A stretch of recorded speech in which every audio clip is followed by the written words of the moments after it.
Est-ce que toi aussi tu poses encore cette question à tes petits patients? Eh bien peut-être qu'elle freine la découverte des nouveaux aliments. Donc je te laisse imaginer cette scène qui te parle sûrement si tu es orthophoniste. Tu es en séance, tu proposes un petit morceau d'un aliment, donc je ne sais pas, une fraise par exemple à un enfant.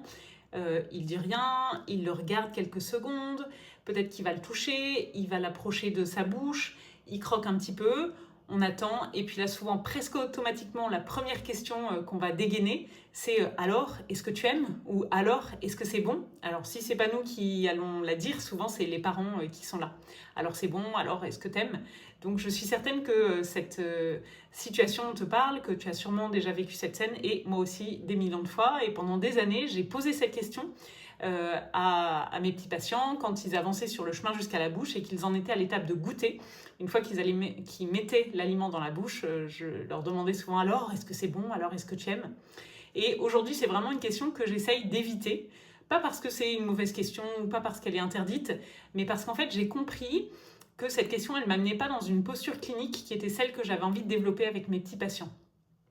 Donc pendant longtemps, je pensais simplement que je changeais mes questions, mais en fait, c'est un peu plus profond et c'est ça que j'aimerais t'expliquer dans cette vidéo, c'est surtout de changer de posture.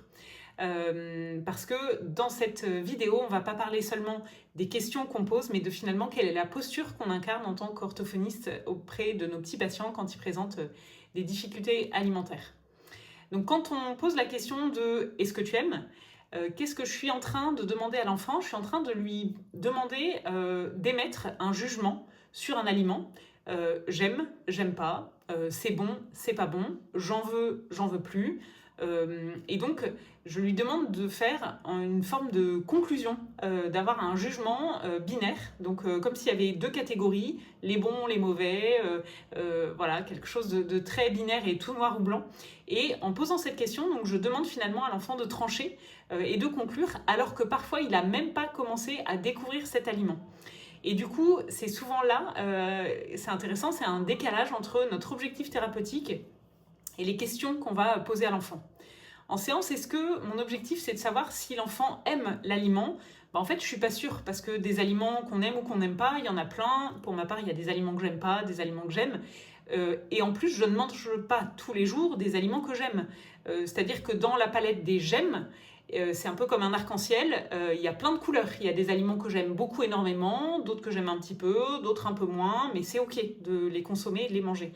Donc finalement, dans j'aime, c'est pas que ceux que j'adore le plus, il y a aussi toute cette nuance de couleurs d'aliments qui sont ok, mais qui ne sont pas forcément le meilleur truc que j'adore manger tous les jours.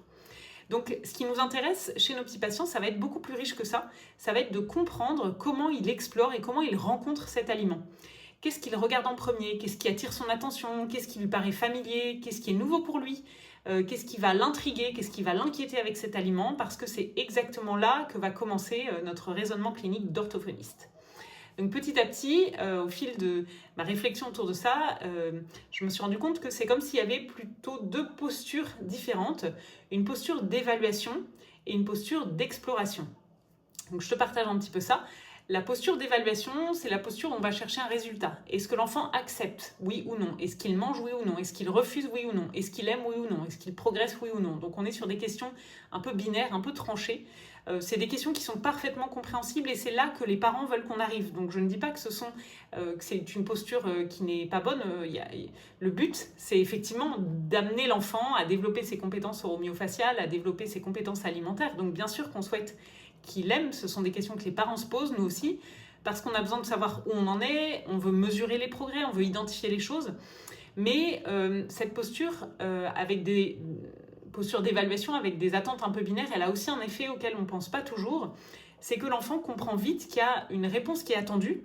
Quand je lui demande est-ce que tu aimes, est-ce que c'est bon, il comprend que j'attends un retour, un résultat. Souvent, il comprend que j'aimerais qu'il dise oui, et donc des fois, il va dire non juste parce qu'il sait que ça ferait plaisir ou que l'adulte aimerait qu'il dise oui.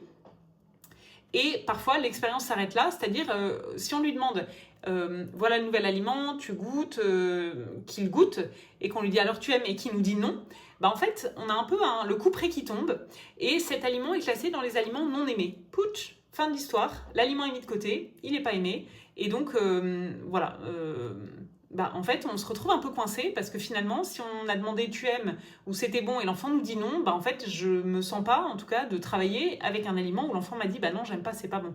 Ok. Donc, à l'inverse de ça, qu'est-ce qu'on peut faire autrement? On va essayer d'adopter une posture d'exploration. Et c'est vraiment ça que je vous invite à faire et à creuser, à comprendre. Et ce mot, cette notion, ça va tout changer. Explorer, c'est pas réussir et c'est pas dire oui ou non. C'est pas aimer ou ne pas aimer. C'est même pas forcément goûter. Explorer, c'est observer, comprendre, sentir, regarder, décrire, toucher, faire des liens, être surpris par un aliment et se construire progressivement une représentation de cet aliment. Donc on peut parler d'apprivoisement, d'exploration. Et pourquoi cette posture elle est intéressante? Parce que le but c'est pas juste de découvrir l'aliment, c'est pas seulement de le goûter, mais c'est d'apprendre à le connaître.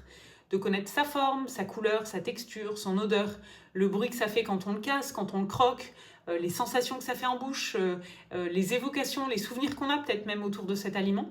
Et puis du coup un jour, à force d'exploration, cet aliment n'est plus un aliment inconnu, ça devient un aliment connu. Et finalement c'est toujours plus facile pour l'enfant d'aller vers ou de goûter un aliment connu qu'un aliment qui n'est pas connu.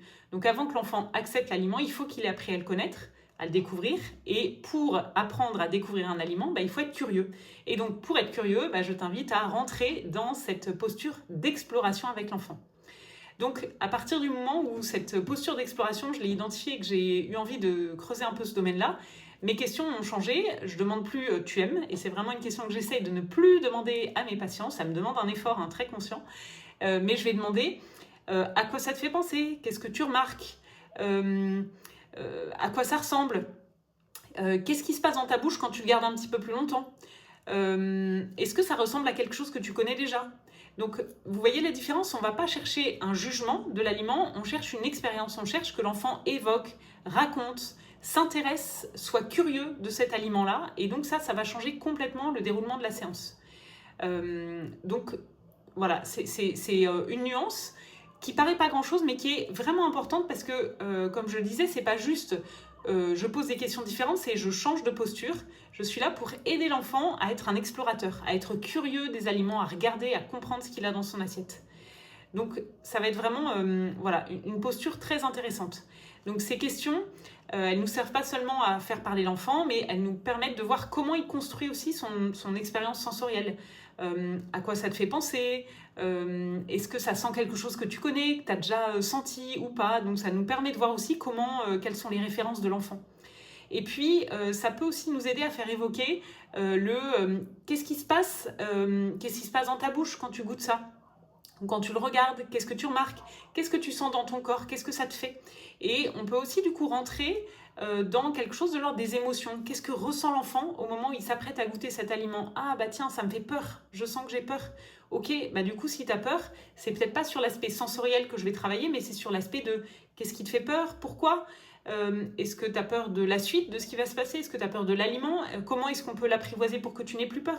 Donc ça nous permet vraiment d'ouvrir, encore une fois, des portes qui vont être hyper intéressantes dans notre conscience de ce que vit l'enfant et du coup dans les soutiens et les aides qu'on va pouvoir lui apporter.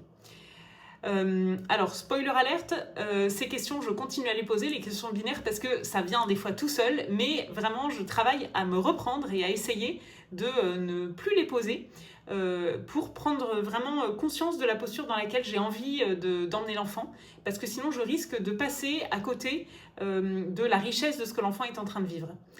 Du coup, suite à cette petite vidéo, je te propose un défi lors de ta prochaine séance avec ton petit patient d'essayer de passer, 5 minutes par exemple, sans poser une seule question qui appelle une réponse binaire. Donc, aucune question fermée, aucune question oui-non. Donc, choisis une séance où tu es en exploration avec ton petit patient, tu utilises, le chemin jusqu'à la bouche ou un autre outil sensoriel. Et je t'invite vraiment à essayer de passer ta séance à te challenger sur j'essaye de ne poser aucune question fermée, aucune question binaire qui classifie, qui sépare et qui divise les choses, et donc d'aller plutôt chercher des questions d'exploration et donc d'incarner cette posture de et si j'aidais l'enfant à être curieux, à quoi ça ressemblerait. Donc je t'invite à poser des questions qui incitent l'enfant à observer, à comparer, à décrire, à raconter. Et je suis certaine que tu vas découvrir plein de choses sur l'enfant auxquelles tu n'auras pas eu accès ou des choses que tu ne savais pas de lui. Et donc, je pense que c'est là aussi le cœur de notre travail, c'est d'aider l'enfant à être curieux des aliments, parce que ça, c'est une compétence qu'il va pouvoir garder toute sa vie après. C'est-à-dire que l'enfant aime ou mange tel ou tel aliment, ok, c'est bien, mais c'est pas ça qui va l'aider à en découvrir des nouveaux. Alors que la curiosité des aliments, la curiosité, la compréhension des aliments, ça c'est vraiment une compétence fondamentale qui va lui servir tout au long de sa vie dans toutes les autres découvertes qu'il va faire. Donc je t'invite vraiment à essayer de creuser cette partie-là pour enrichir vraiment tes prises en soin. Si cette manière-là, cette proposition de voir les choses te parle, eh bien c'est exactement la philosophie qu'on a intégrée dans nos packs sur les groupes dans les troubles alimentaires pédiatriques. On a créé des outils qui ne sont pas des outils pour faire manger les enfants, mais pour leur donner envie d'explorer, d'observer, de comparer, de manipuler, de faire des liens, de vivre des expériences sensorielles, de raconter, d'apprivoiser les aliments. Et donc, on a des activités qui vont nourrir plutôt la curiosité, qui vont permettre l'échange, l'exploration de ces aliments.